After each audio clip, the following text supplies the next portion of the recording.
So we're gonna look at kind of like, I would say the ultimate fundamental goal of top half guard is to get an underhook, this side underhook, right, where we're fighting for the one that's closest to the ceiling, and then head control here. Okay. So he's staying on his side as he should. My goal is to flatten him.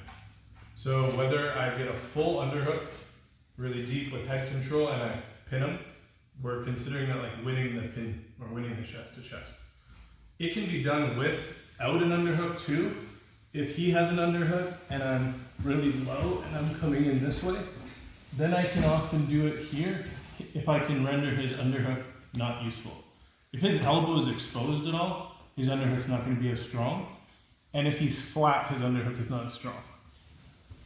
It's when he's burying his shoulder almost, if he comes into the underhook, this is when it's really powerful. And these concepts, oh, Sam's not here, neither is Zane. I was going to say for guys that do wrestling and stuff at school as well, the underhook is like the same thing, right? Whether there's a half guard or you're trying not to get pinned, anytime you're trying not to be flat on your back, that underhook wrestling up is really a good fundamental position to consider. So as the top person, we want to try and get in and we're going to try and get underhook at the same time. So often if we're here and they're thinking maybe we're going to come out for a switch, we're getting our angle here. If I can get his arm up, that's a good start, right? Because if I go here and I go really low, what I like to do is I'm not just going to try and get buried all the way under his underhook. His elbow's even across now. But I want to get low here and I want to kind of glue my bicep to his hip and stay as low as I can and pull myself in this way. That way now when I come here, I'm not even as worried if I get the underhook or not because my body position is good. So if I try to come here, even if he blocks, same kind of thing, I'm going to go here and I'm going to start walking him this way.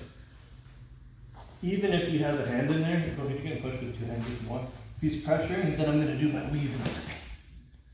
Okay. When we get here, we want to flatten. It's a really important detail. If we don't flatten, he can still keep working his way up here. And it's kind of like he's going to go back and forth between being on his side and moving his arm.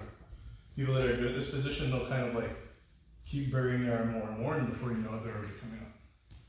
Okay, so we want to look to get our underhook so we're staying really low, and we're here, right, so we're coming down.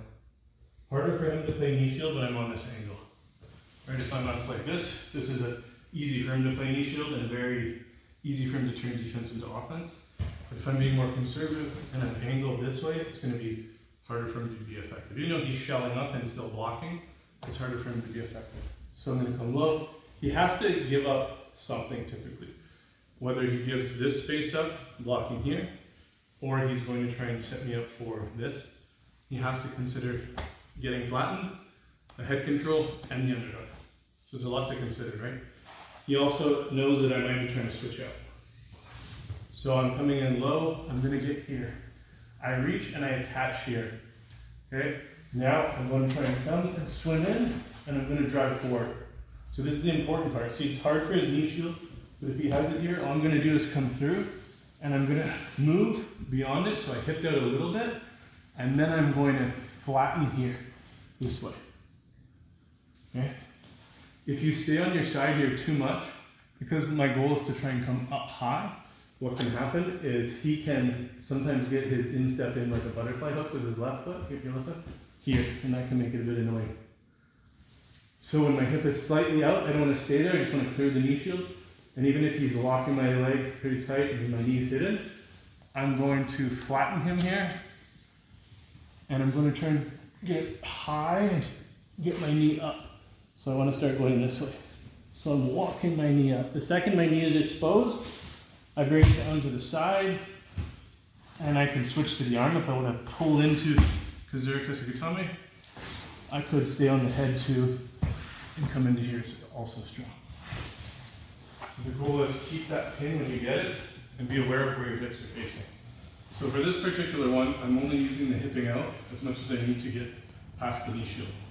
My goal is to get my hips up while keeping his back completely flat against the mat, and I'm controlling with an underhook and head control. Okay? I can go to mount as well. I'll show both versions, and we're going to work on those as the main technique.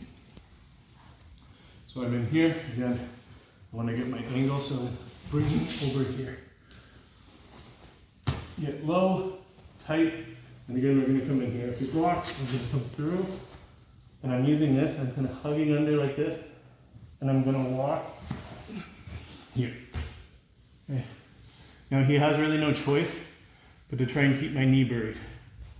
The second my knee comes out, I can do the knee cutting mechanics, and I can go over to mount. So we're gonna keep this tight and pinned. And we're gonna drive up, and I'm going to, as I drive forward, if I can make his head look that way too, that's a bonus here.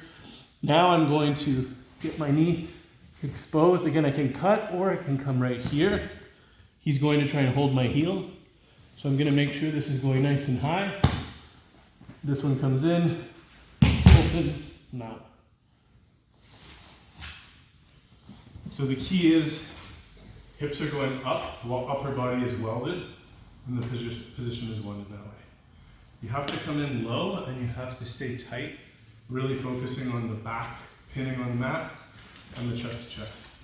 This is really fundamental, regardless of what your rules. Like I said, the young guys that do wrestling, people do judo, jiu-jitsu, winning chest to chest and being able to control where your legs go as the top person can basically win under whatever your rules.